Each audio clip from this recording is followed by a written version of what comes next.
Hey there, everybody. It's not quite 4 p.m. As a matter of fact, it's way earlier than that.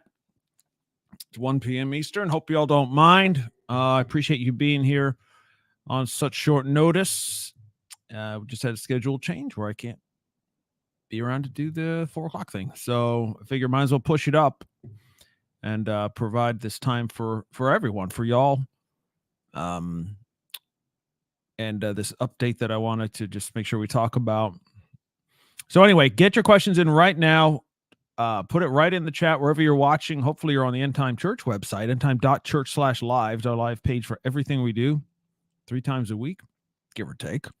As well as our app, Endtime.App. See that at the bottom of your screen. You can ask questions anytime there. 24/7 fellowship, prayer, you name it. Discipleship's going on every single day of the week, and it's our app. It's not somebody else's. It's not giant companies. It's the church being the church. It's not for content, even though it's easy to find it there, but the point is for community. That's the point of it. All right. Amen. All right. So please, whether you're on Facebook, YouTube, or our official pages, or Twitter, X the screen there, if you're interested in whatever, I'm on there. And wherever else we are. Probably forgetting something. Anyway, just type in your question right now or at any point during our time together. I don't want to rush us. We'll take as long as we want. As long as we're not going over 2.5 hours, we should be fine. Okay, so very funny, bond servant. That's very funny. I like to surround myself with funny people. It makes the day easier. So please chime in. Please chime in and share this if you would, please, especially if you're watching on YouTube. Just on the YouTube video, just hit share. Or the links or whatever. Much obliged. Okay, so first and foremost, before we get to your questions, this time is for you. Like we say, this is not for teaching or anything like that. It's for you to ask whatever of me, ask a pastor, whatever you said. I said something crazy or wrong, whatever. Now is you can challenge me publicly. It's great. Or any issue that you have at all, any current event, any Bible thing, anything. Okay. Praise God. Israel war update or talk. Thankfully, I just got a little. Obviously, it's a bad time. Okay, it's a rough time. Those of us who love Israel, I've been going through, obviously nothing compared to the citizens of Israel are, but just seeing the backlash against Jews around the world, kind of frightening and depressing, and but also motivational, right? Should be anyway. So this morning there was a kind of an impromptu, last minute announcement that the Hezbollah chief Nasrallah was going to give this big speech, and they made a big deal of it, and they set up this great, huge, whatever place for him to speak at, and it was really promoted. And thank God it was nothing. There was reporting that it was going to be a declaration of war from Hezbollah, that they would join Hamas in the fight against Israel to eradicate the state. And all the Shia militias from the axis of resistance, quote unquote, would be joining in that, and all the Shiites from the world would attack. Well, no. And actually, I didn't read all of the statement that he made, but I do try to keep up with it to see, what these guys are actually talking about, and so it doesn't get spun on me. But basically, he said a little blurb about Iran being, yes, they support all these axis of resistance countries and the movements in them, like the Houthis in Yemen and like the Hezbollah in Lebanon and the different ones in Syria, the Alawites in Syria and Iraq and all this stuff. But they're free to do what they want. Like his phrase was like, Iran won't force them into doing anything. It's true, number one. And it's a very important point. You can't, just because you have bluster and talk doesn't mean it's actual facts. I think we can appreciate that. Just because leadership of a country says something doesn't mean it's true. Even it serves other purposes sometimes. Anyway, thank God it wasn't a big invasion today. Of course, there's still trouble. There's still threats and very real, weapons being fired over that border area, but it's not a full blown, invasion. And Hezbollah is a lot better equipped, better armed than Hamas for sure.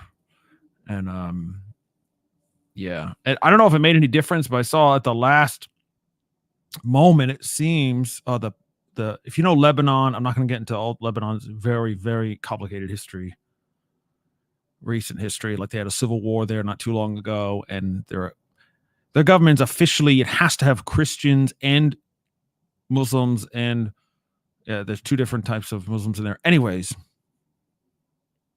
so the main Christian party, the leader of that party, actually last night said we are against Hezbollah doing anything. In fact, we call on them to withdraw from southern Lebanon. That's a big deal. I've never, unless I missed something, I've never seen that before. And kind of always annoyed me about, like, why the Christians do they hate Israel that much that they're going to put up with Muslim terrorists in their country who could do whatever they want whenever they want? It's a joke, as if they were separate. Hezbollah, for whatever you want to think of it, technically they are, not technically, unofficially, they are the government of Lebanon. So anyway, it was great that they didn't actually go all in on this. So we'll see. There's a lot of pressure, obviously, on Israel to not do what they have already decided to do, which seems to be elimination of Hamas completely. That's what they've said, and the progress on the battlefield has been very fast, and that seems like they've already sliced Gaza in half to the north and the south, to cut it into two. They can't communicate. They can't, run supplies or whatever. They're actually going to have two different pieces to, which is good for, obviously, the military intervention to do things like that. Makes it easier. And Gaza City, I don't know if they're in the city right now or they're real close to surrounding it, which is the capital, the major city in the Gaza Strip is the city of Gaza. So, so far it's been going not like perfectly or whatever, but very fast. And the Israelis are really seem like they're all about actually destroying the movement, which is kind of unique. We kind of sort of maybe did something like that with ISIS, but it wasn't one nation doing it, and it wasn't all in. It wasn't, right? The Kurds were basically doing the fighting for us. And you can't get rid of an ideology, right? So there's that. But you can take out infrastructure, you can take out tunnels, you can take out the leaders, you can take out the weapons, right? So anything that does remain is very manageable, not like it is now. So they're kind of paying the price for making a deal with the devil, as it were. And unfortunately, that's the biblical pattern, and that's what's going to happen at the end of the age again. But anyway, that's the update. If you all want to talk about that more, we definitely can. Just go ahead and ask it. All right, see a bunch of folks chiming in. Let's get to your thoughts. Do you think Iran is going to make its move, seeing they are amassing troops? Where are they amassing troops? Within Iran? I saw a couple, what was that, last week? They were building up, they're putting tanks and stuff in the Khuzestan or whatever province, which is prophetically significant because that would be the preliminary move before you actually move your tanks out of your country and into another country, which is what the move that Bondservant's talking about, and that is scripture. Okay, just one thing on this. if there's any confusion, please let there not be any confusion. The nation of Iran is not the same thing as the proxies that Iran supports. The nation of Iran and their army, their military, is not the Houthis in Yemen. They are not Hezbollah in Lebanon. They are not Hamas. They are not even the Shiites in Iraq or Syria. Those are all locals. They're not Iranians. I mean, you have people advising them and whatever. But the point is, that's not the nation of Iran. Okay? So though, even if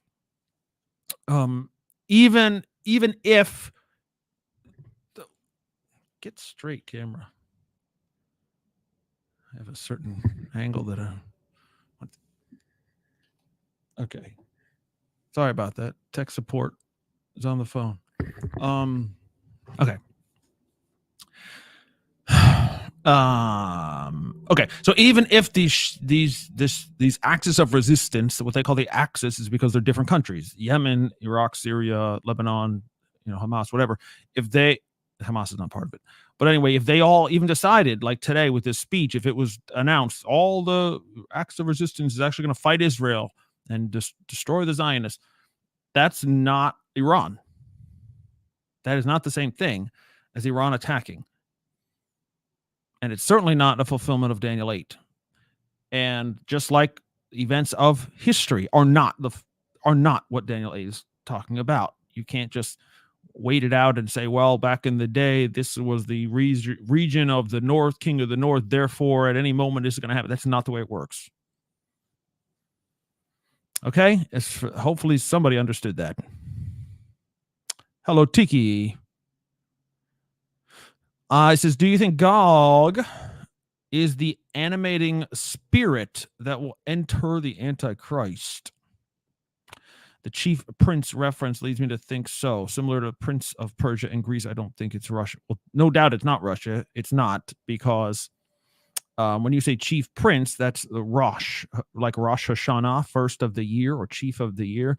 Rosh just means the chief or principality. When you say prince, principality is a valid comparison. Then it says chief prince of, and then it names nations within Turkey, basically.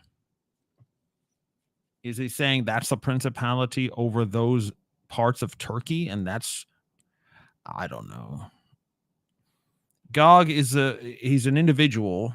It's a name that God gives to the Antichrist, one of the many names, like King of the North, like the final King of the North, like the Assyrian, right? So all those things have to be weighed out. So I don't know about a principality, but it's definitely, it says of the land of Magog. So the land of Magog, we know where it is, and it's not Russia, and I tend to think it's not a spiritual entering thing, but it could be. MVK Delta, what's up on YouTube? Do you think this war will blow over quick, or do you think it will escalate into something much bigger? By the way, please continue to ask regardless of what forum you're on. I will get to it today. I pinky swear.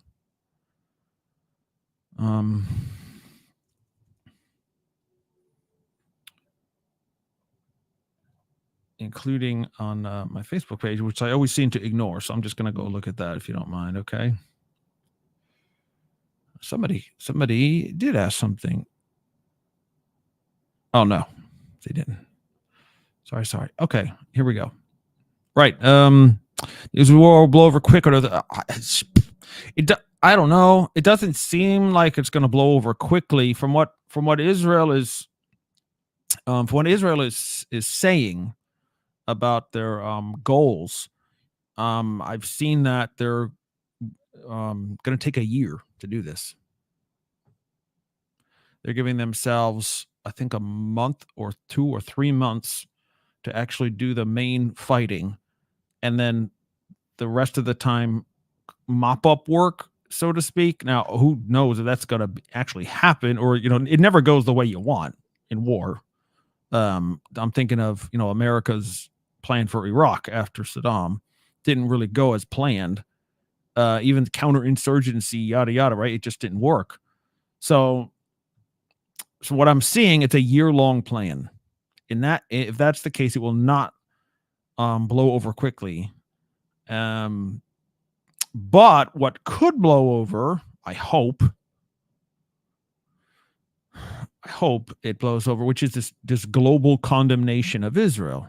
Do I really have faith in that? No. But the just immediate, stop bombing there. That's not good. That's humanitarian violations or whatever.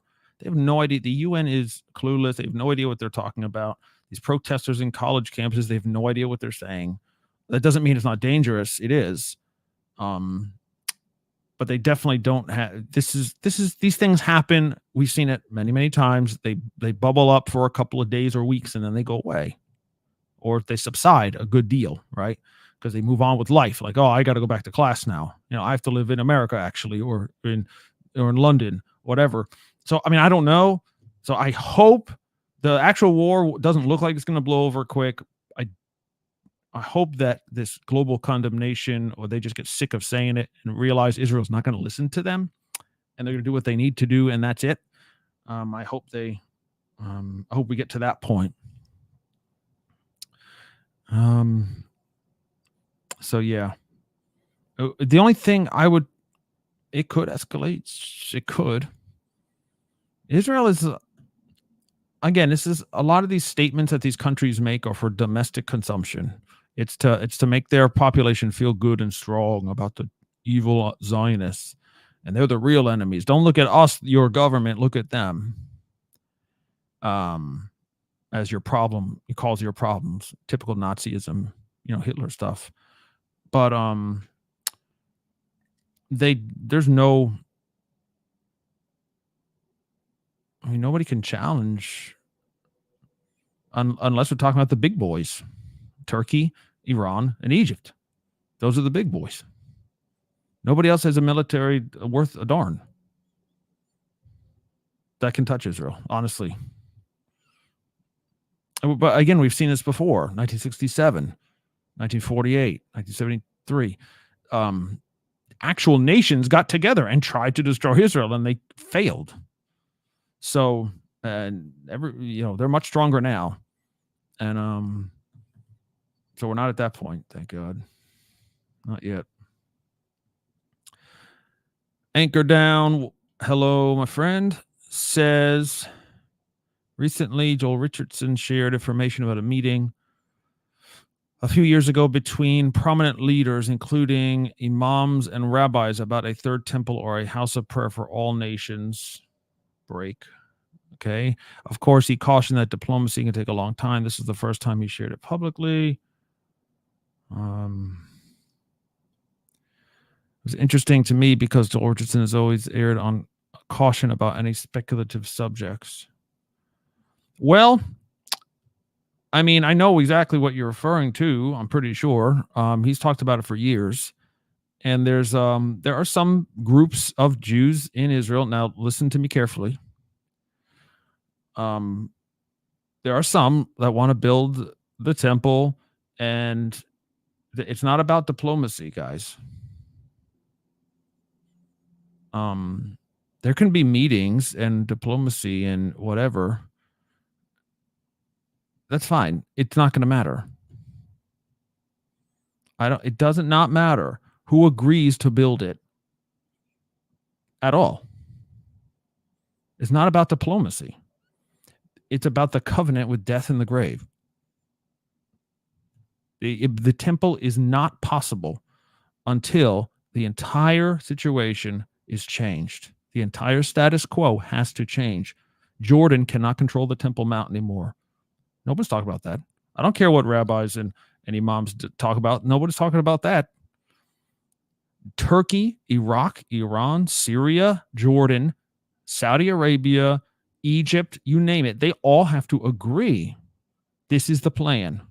and we're all on the same side, and we all agree we're not going to attack Israel for it.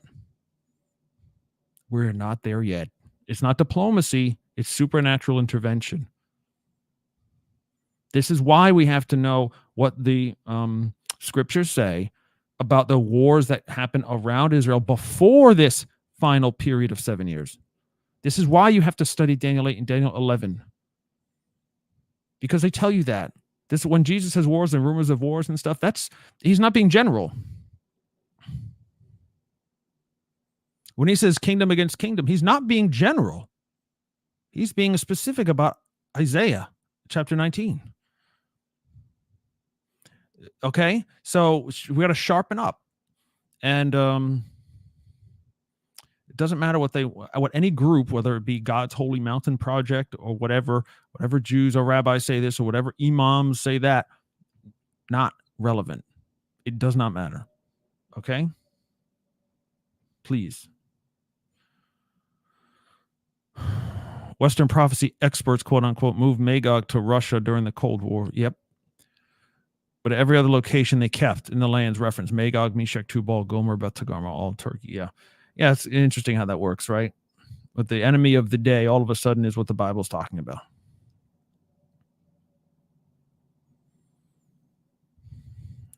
Read a couple of reports that a main leader of Hamas in Gaza ran to Iran. That's possible. Iran's paying a lot of the bills now, but the spiritual home of Hamas is Turkey and Qatar.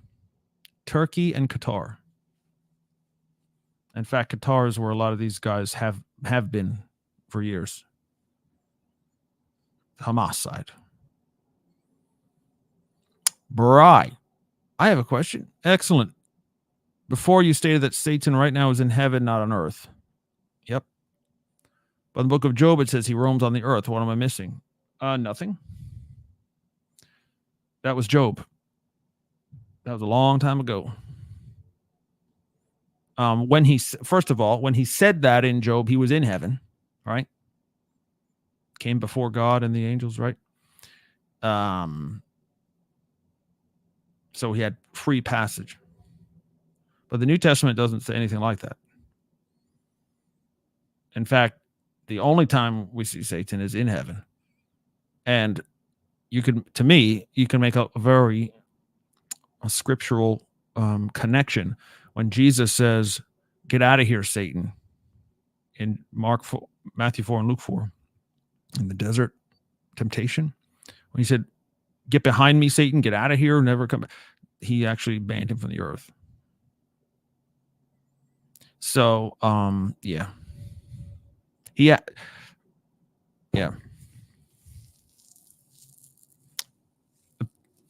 I would just say, even if you don't want to believe that, I wrote Revelation 12. I wrote a whole section of Flee to the Mountains about this. We got to understand it right. Satan, yes, he cast, right? There was a time period where there were satanic things. He wanted to devour the child as soon as it was born. So that was the earth and the plan there. But then after that, something changed. And then there was war in heaven during the final 7 years. So he has to be in heaven to make that happen. And he's only one person. Satan is, whether you, I don't call him what you want, a person, entity, whatever. He's not omniscient. He doesn't know everything. And he's not everywhere. And he's not omnipotent. He doesn't know everything. So yes, he is not here. If he was here on the earth, you would be able to see him. Or experience him somehow. He could have a location. He's in Georgia right now. Devil went down to Georgia. MS Mokul, I assume, my brother. Khuzestan, right, is where Shushan is located. Yes, that's correct. We are really close to Daniel 8, Ram Goat conflict. Even U.S. bases are under attack by Iranian proxies. That's correct. And a point of that being Iranian proxies, not Iran itself. Now, that could be a forerunner, right? It's a sign of that they're just going to attack who's ever there. I think Iran is smarter than we usually think, which is they're not going to attack America. They're going to send other people to attack them. You go. I'll give you money and weapons. Sure, you go do the fighting and dying. We here are going to be just fine until we're ready to invade. And we're not going to invade Israel. You got to go over a lot of land to get there. Right? So anyway, yes, it's possible that we're getting very near, because when we see things like in that province, or Shushan or Susa, where Daniel was shown this vision, it's definitely time to wake up, okay? And we should be. But yeah. Is the Gog of Magog war the same as the Great Tribulation? Yep. Yep. It's an invasion of Israel by the enemies of Israel who had peace and then broke it. That's exactly what the 70th week of Daniel is. And when they attack, just like Jesus said in Luke 21, when you see Jerusalem surrounded by armies, you know her desolation is near. Therefore, get up and flee to the mountains. Yes, it's the same. Rosh means head or first. That's right. What I said before. Could Gog be the principality over Meshach and Tubal and Magog? Right. That would be the theory. Yes. If that would be the case, that's what it would mean. I don't think I'm there yet, but that's what it would mean.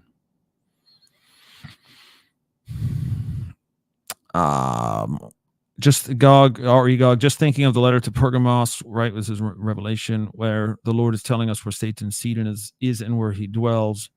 Well, it says where his throne is. Yeah, and it does say where Satan dwells.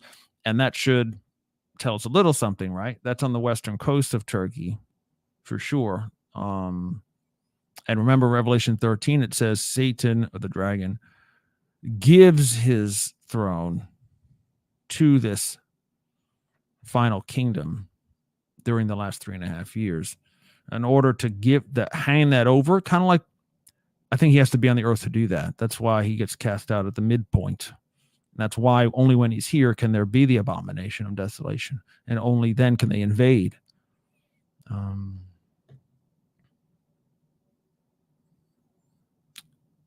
Yeah, like when Satan was on the earth tempting Jesus, he was actually making an offer. He said, you can have all these kingdoms, just bow down and worship me. I think he may need to be there in person for that to happen, right? I'm worried about my brothers and sisters in Christ in the USA. Well, I think you should be. Under leftist influence and open America borders, I feel that USA will have to be rendered impotent for Daniel 8 to occur. Maybe. I mean, that's what many of us who live here have, have been speculating. Mark Davidson and I talk about that fairly often. There's really only two solutions, two eventualities. Either we're talking about Iran doing whatever they want and invading Iraq and Turkey and Saudi Arabia. It doesn't sound like we would allow that right now, right? NATO is Turkey, and Saudi, we have a lot of interest there, oil and the monarchy. And Iraq, of course, we spent billions of dollars and many lives. So it doesn't seem like we would just allow that. Well, here's the thing. Either God's not going to allow you, America, to stop them. Okay, so that either means we're totally just removed, just we take out the military completely, or maybe we withdraw to Israel borders, maybe, or something. But we're not in the way of Iran, or they just beat us.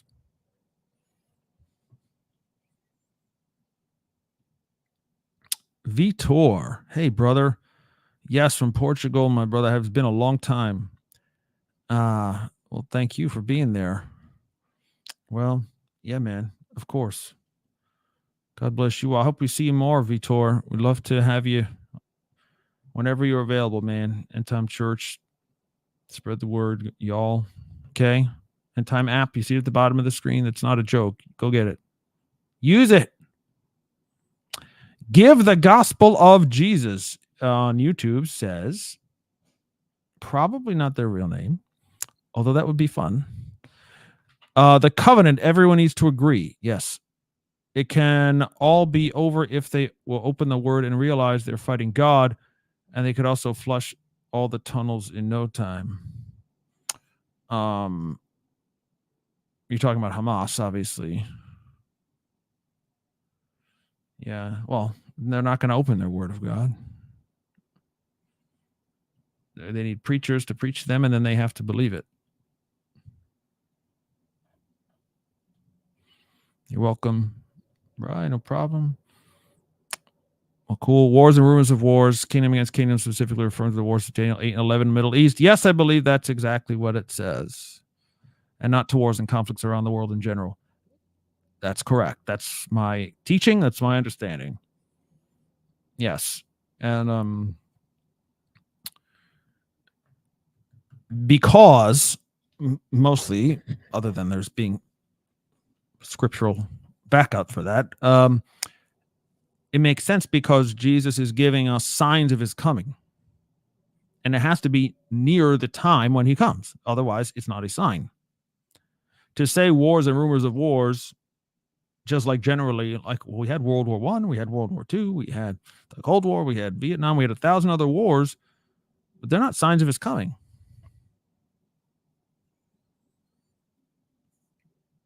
Because they're not happening right before he comes. We've had wars. That's what humans do. We kill each other. That's what we love. Hurting, killing, conquering, empires, subjugation, slavery. We love all that stuff. It's just what we do. It's always been that way. So he's not really telling us there's going to be wars. Well, no kidding. Jesus isn't telling me anything. He's saying at the time of the end, you will know about it because there are specific wars that are mentioned in the scriptures, in the prophets. There are specifically a mention of kingdom against kingdom. It's only one place. Go study that. Then you'll see what the process is to know that my coming is near. This is what I'm talking about, right? Okay.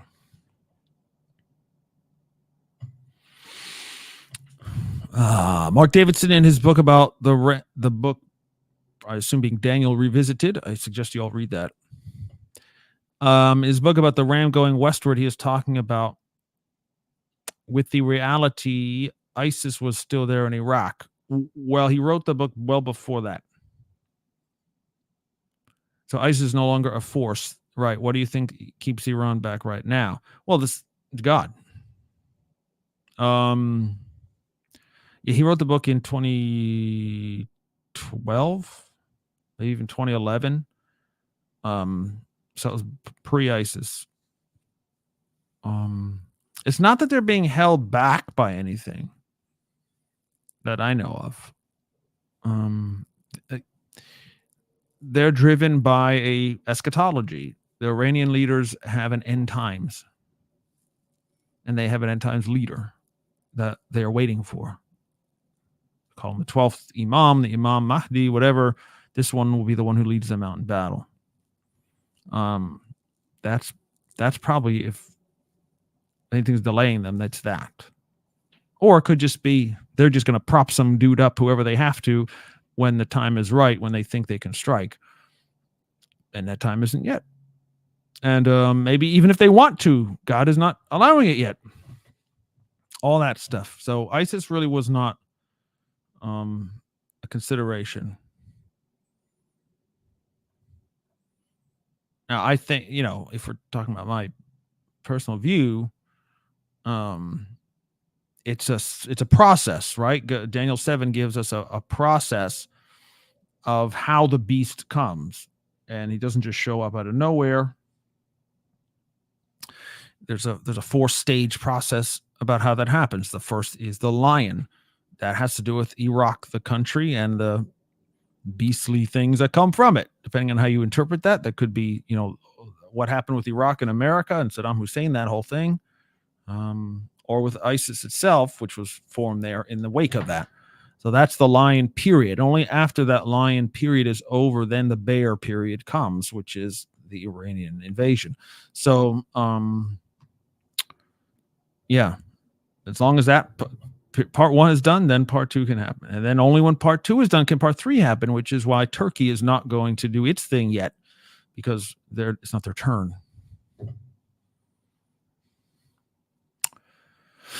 Yes, I think Joel would agree with you. They've been teaching about the wars leading up to the final times. Forgive me, he mentioned government officials too, but again, caution viewers. Yeah, I would just caution you, doesn't matter who you like or trust. It's just not the case.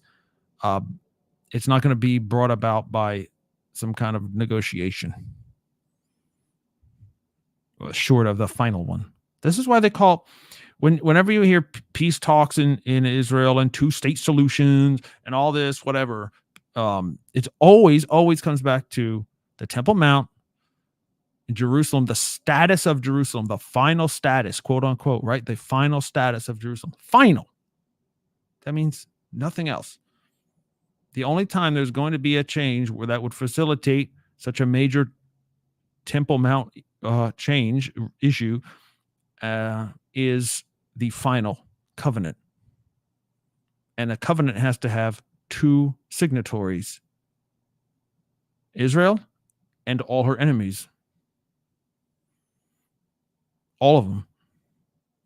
If I don't know, if Saudi Arabia walks up to Israel now and says, "I've got a deal for you. We're going to have peace, and we're going to advocate for this or that, and we're going to have relations and all stuff." Okay, but that's not all of them.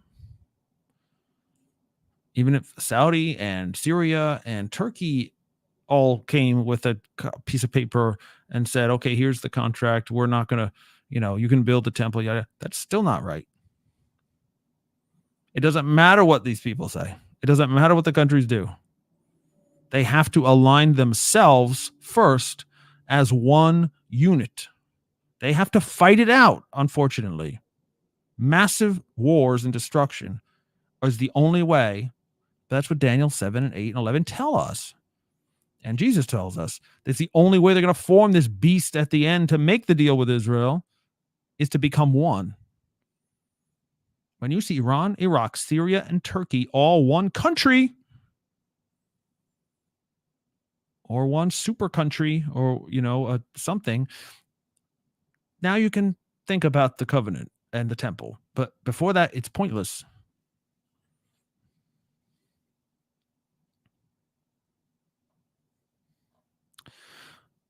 Just thinking about how they have to go through a lot of territory. Yeah, right. Trying to figure out how maybe the use of proxies like Hezbollah will be used. But again, okay, I hear you, but it doesn't say it's going to use the Lebanese to, okay?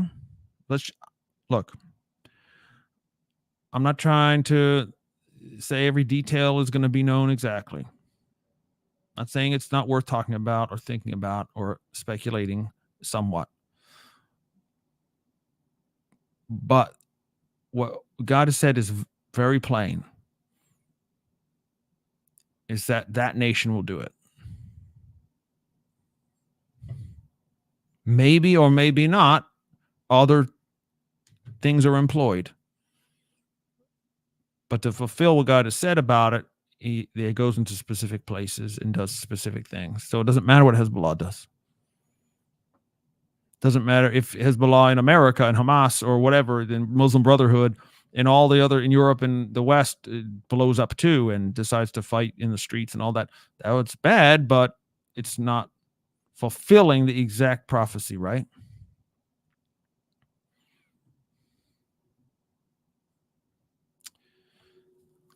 The bear has 3 ribs, which matches the ram in 3 directions. That's correct. Yes. The symbologies match up for a reason, just like the one after that has a 4-headed leopard and ends up having 4 horns of the goat.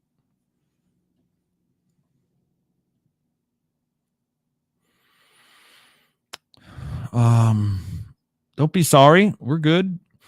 Sometimes wonder if Iranians really believe their view or if it's a tool for oppression. However, someone rises and actually believes it, kind of like Hitler. Well, the mullahs really believe it. They really do. That's the point of their denomination. The Shia religion, the Shia version of Islam must believe that. I mean, there's flavors of it. Okay, they're called the 12ers because they really like this 12th Imam guy to come back. But the point is, they do all look at themselves in an eschatological way. They're the ones to bring true Islam. They're the ones to purify the ummah, the Muslim world, before they get to the Jews. And that's exactly what the invasion is about, really.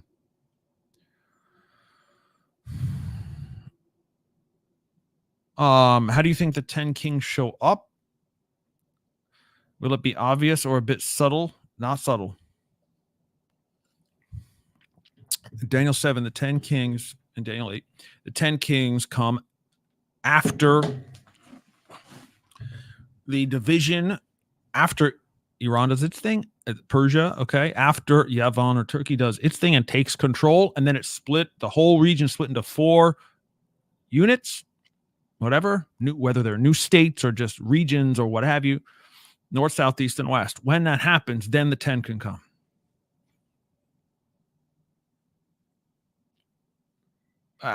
Did they elect themselves? Did they say, okay, we're part of these 4 regions and we're actually 10 leaders in these 4 regions of former countries? Maybe. It's definitely not going to be subtle because they have to be there. That's how the little horn rises after the 10. They give him what's it say in Revelation 17? They give him the kingdom, basically, right? They agree. It says they have one mind.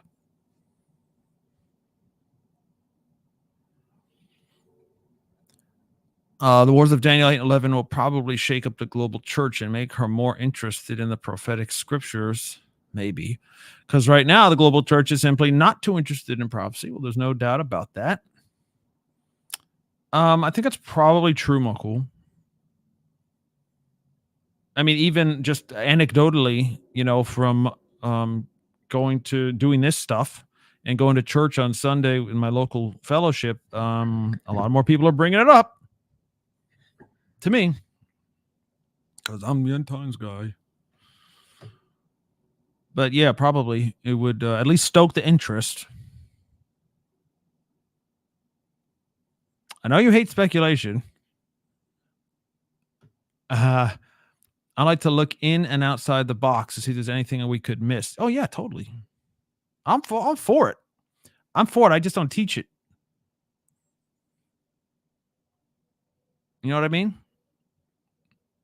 If we go into my kitchen, and sit down and talk, speculation's fun or allowable for sure. It's just that from this perspective, from this seat, as it were, I can't do it.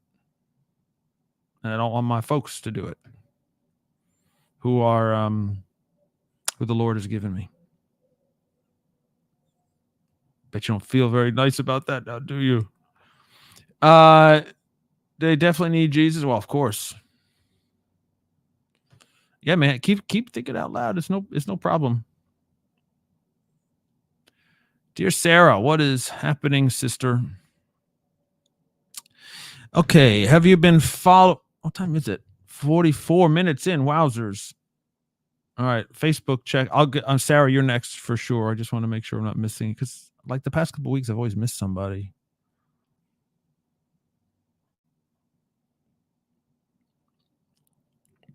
Anyways, oops. Oh, maybe it never started on my Facebook page. That's tremendous. Oh, I know why, because it's still set for 4:00. Darn it. Anyway, sorry. Have you been following what the Pope is saying about all this? I haven't, actually. I saw an article saying they wanted to give temple items back to Israel. Never heard that myself. I don't know.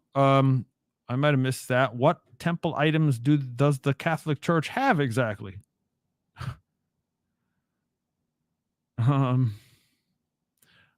don't know. The only thing I heard the Pope mention the past couple weeks is typical fluff, honestly, from that guy.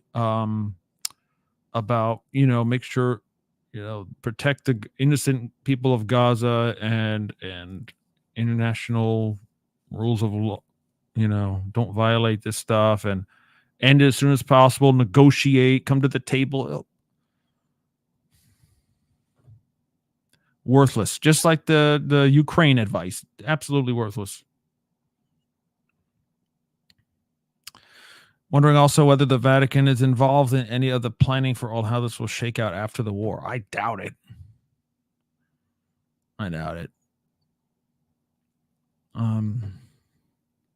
Other than those, there's a couple of old churches there in the country.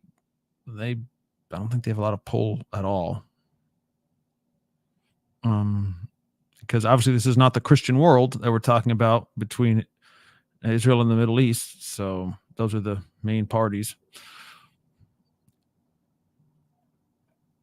Iran and Daniel ate 3 ribs and pushes 3 directions. Yeah, I think we just said that. Their proxies are extensions of their power. Okay, I just got it. Tiki, I got to push back on that, man. They're not. They're just people who agree. Yeah, they use them. They give them money. They give them weapons. But this is not what Daniel 8 is saying. It is not. Trust me, man. No, don't trust me. Trust the scriptures. And it would say something like that. It hasn't invaded yet, which means it hasn't invaded yet. It doesn't matter what proxies do. Proxies. I so hate that word right now. Or backed, so-called Iranian-backed militias, or right? Somebody backed this, somebody backed that. It's like, I don't know. Anyways, this is an old trick. Not a trick. Just that's how wars have gone since like Vietnam, at least, right? You actually send in support to the South Koreans or the South Vietnamese, and you're not actually at war. You're just supporting through proxy another country. That's what it is. There's a big difference between I'm trying to make a parallel between America, supporting Taiwan, and America invading China.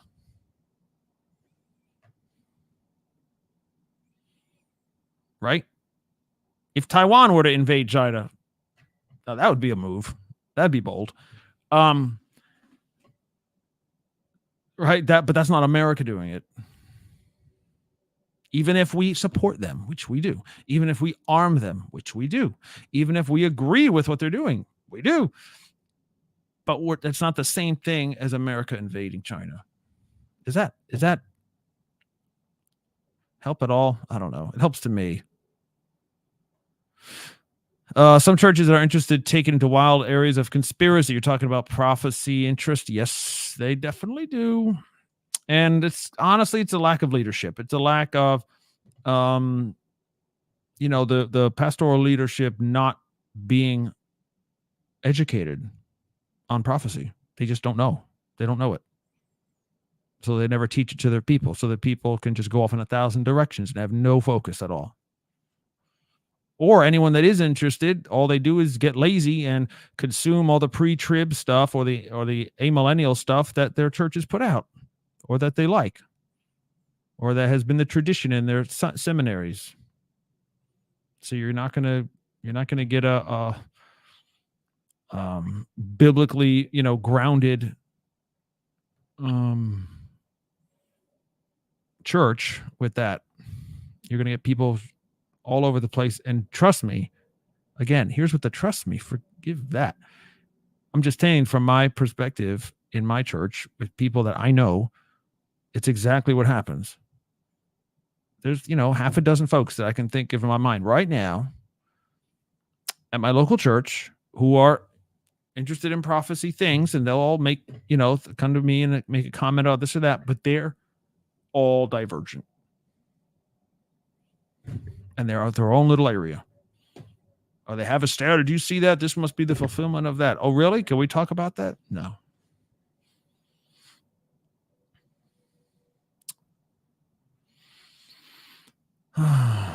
Anyway, back to this. I don't want to insult you, brother. It's not my intention for sure. Hezbollah is not the north of Iran. Yemen, yeah, okay. And Hamas is the west, eventually. But again, with the Hamas thing, guys, Hamas is not Iranian. Hamas is not Shia. They're Sunni. They're not. Okay. Iran is just causing trouble because they can with Hamas. They're not ideologically on the same page. They're not religiously on the same page. This is not a good comparison. Okay. Those three directions, there's no north in any of those examples for sure. And I mean, no, it's hard to, it's not fun to say, oh man, we're not at that point yet. Oh man, we got to wait more. Oh man, Iran hasn't invaded the nation really yet. Could it be that it's actually just proxies doing it? Guys, I've been watching the proxy Iranian thing for, what year is it? For 20 some years. 20 some years. If this was a fulfillment of anything, it would have happened already. It isn't.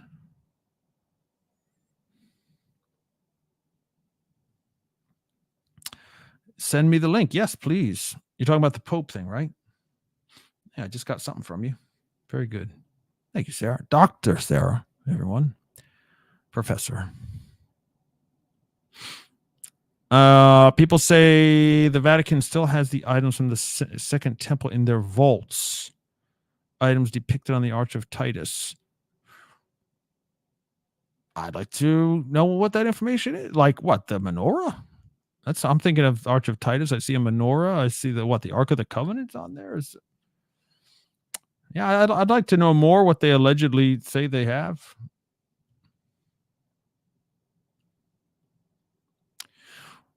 Watch Egypt. Well, it's always worth watching Egypt, but I don't have the graphic right now. But maybe I can get it. Okay.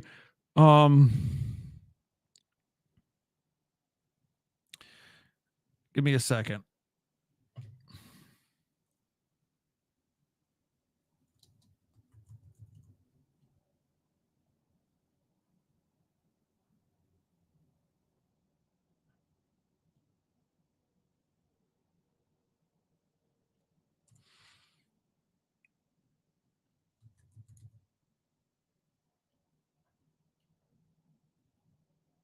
I'm not going to be able to find it.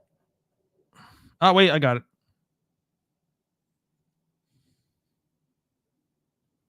Stand by for transmission.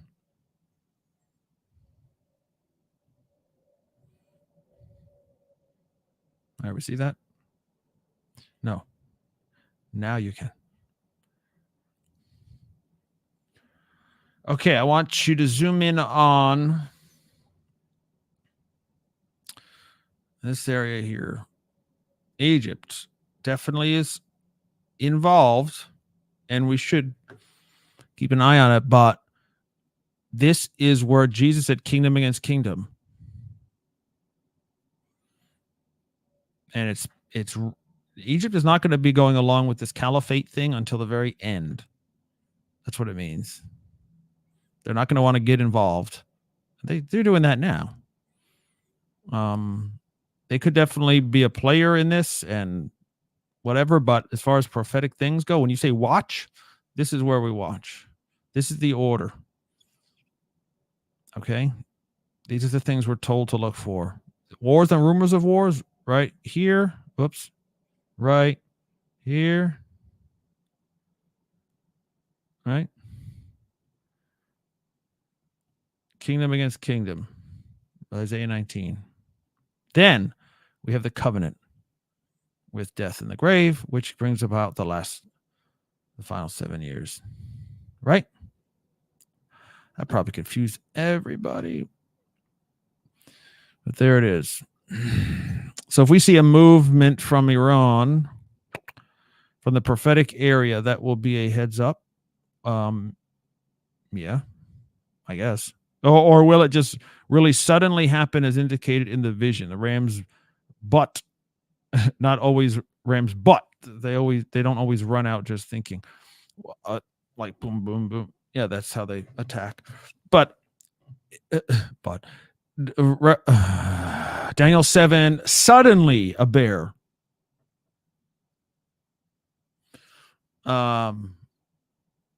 Even Daniel 8, when a ram does that butting thing, it's a charge. It's like from standing still to boom, right?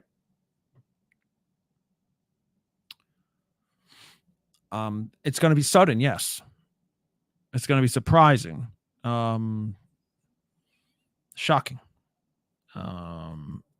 When it says take, even with the second seal, where it says it takes peace from a great sword, so they've got a great weapon of some kind, or weapons, whether that's spiritual or physical, is a nuclear weapon. I don't know.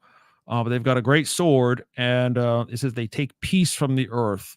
And people like Mark Davidson have said that actually means peace of mind, like you don't feel safe anywhere. So it will be a massive change quickly. Could search leading Italian parliament. Rome wants to return temple vessels to Israel. Okay, cool.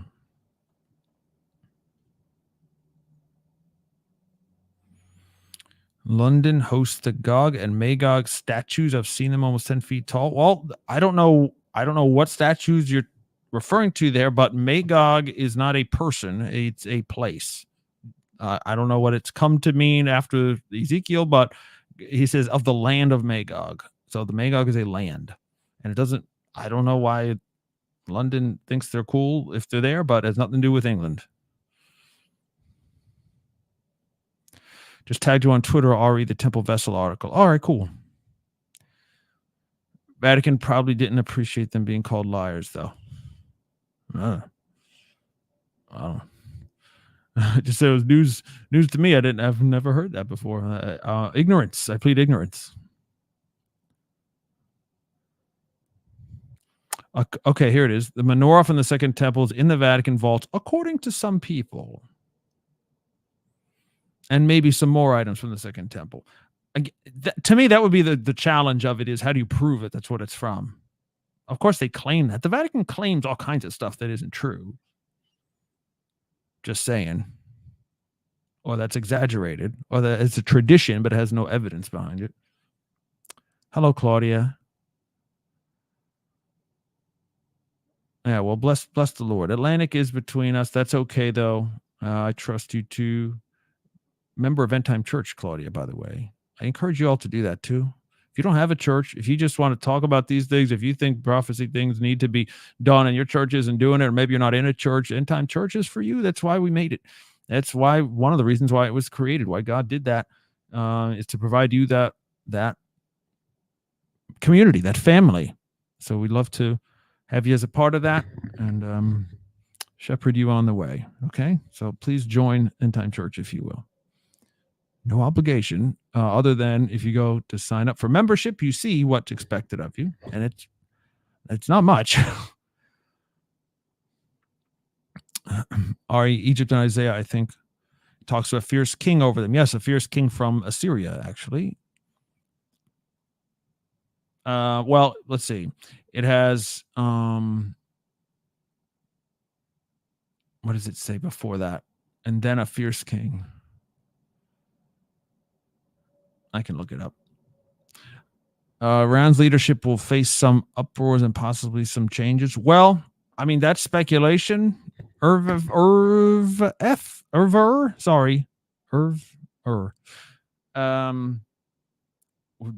Scripturally speaking, we know that if there's an invasion by Iran, their leadership will be changed. All right, they will be executed and removed by Turkey. That's what the Bible says. Okay, it's not going to be from within.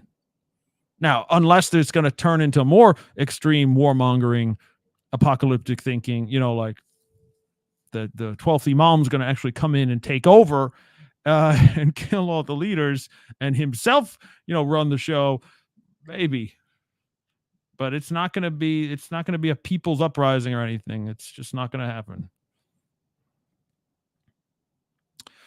Endtime.Church is also present in YouVersion. That's correct. If you have the YouVersion app, you can just search up as your church. It says find your church. Just type in Endtime.Church, and we can read the Bible together and have community on that too. Amen, brother. Amen.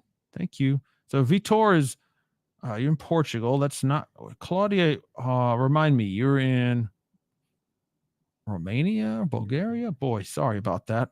Somewhere up there, right? That's not really close to Portugal at all. Anyways, bless you, Vitor. Oh, Isaiah 19, a fierce king, and what's before that? Let's see.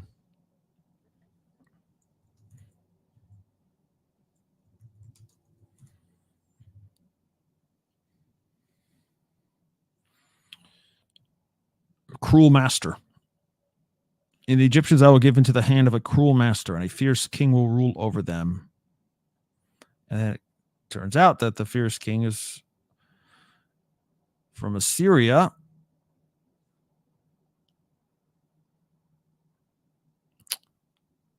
Will strike Egypt and heal it.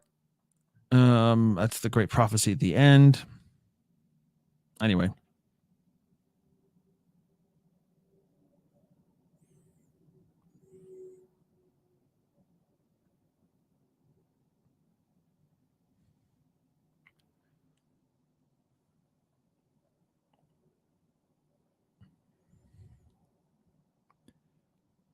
That the Egypt wouldn't be afraid and fear because of the waving of the hand of the Lord of hosts. The land of Judah will be a terror.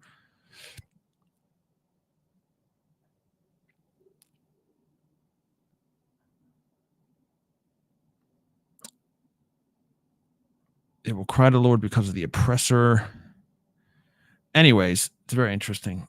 And it starts off with verse 2. I will set Egyptian against Egyptian, everyone against his neighbor, city against city, kingdom against kingdom.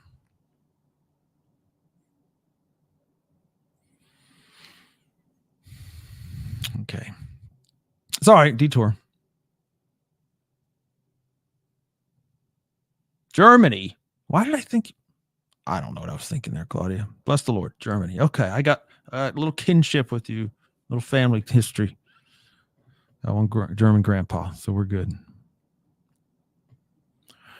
Kind of does make sense. The Roman Catholic Church did rise to prominence after the ancient Roman Empire in 476. Both had their center of the city in Rome, so it's plausible. If the Romans plundered the temple and they kept the stuff, see, but like what was in there is my question. I understand the Arch of Titus, but right, some things Nebuchadnezzar took, and then some of that was returned. So I don't know. It's very fascinating. I have used Logos. I never paid for it though.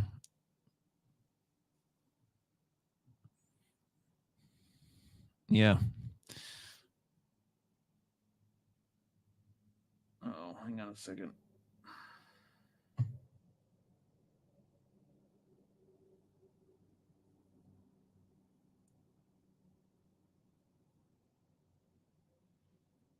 Oh, okay.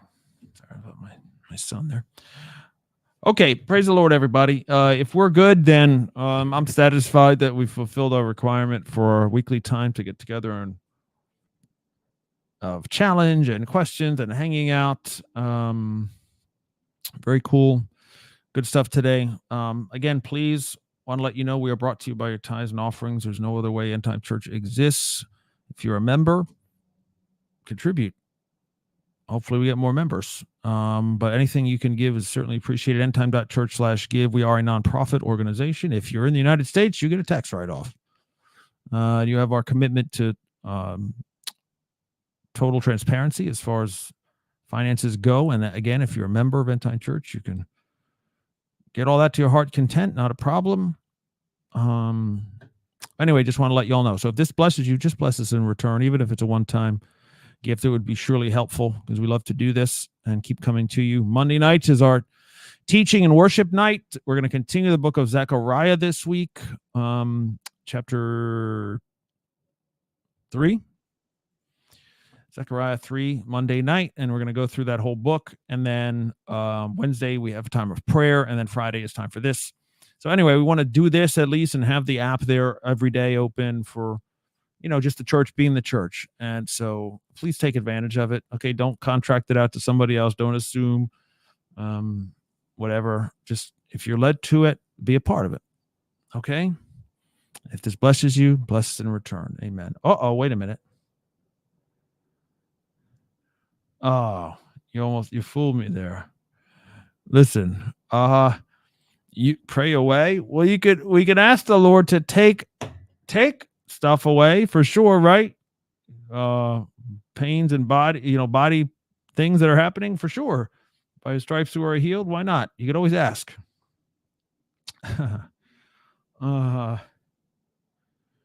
You're asking about Logos because a lot of reference work has the idea of past fulfillment. Yeah, it does. The short answer to that is Daniel was sealed. And before God opened it himself, before Jesus opened it, all right, private message. Before he opened it, it's all for naught. Like every theory about it is mistaken. Kind of, right? We're talking about prophetic things, the things to come still. Especially these weird beasts and animals and what's this talking about and what's that talking about? 7, 8, 7 to the end, basically. The final things. Kind of worthless speculating, but if God sealed it up, it means you're not going to figure it out.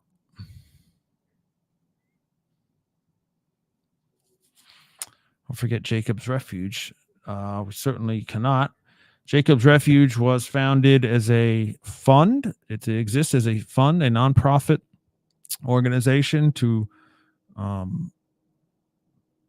provide humanitarian assistance to Jewish people, both right now around the world in all these locations where we know them, to make friends and to say that we will help you, and of course to the nation of Israel itself, both today and in the days to come. That's the purpose of Jacob's Refuge. So be a part of that if you would at jacobsrefuge.com as well. Okay, there. I got all my talking points in. Love you all so much, and we'll see you, Lord willing, on Monday. Continue in prayer, obviously, for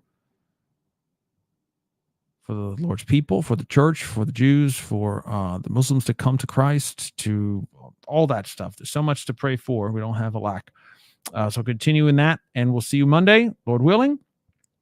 Pastor Manti for the team here at Endtime.Church. Love you so much. Till next time. Bye-bye.